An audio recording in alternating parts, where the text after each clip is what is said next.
আজকে আমি তোমাদের কাছে একটা সবজি রেসিপি শেয়ার করছি, সেটা হলো কাঁচা কলা, আলু, পুঁই শাক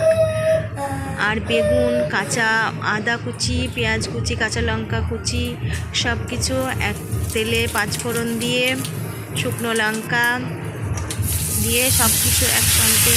দিয়ে দিতে হবে। প্রয়োজন মতো নুন,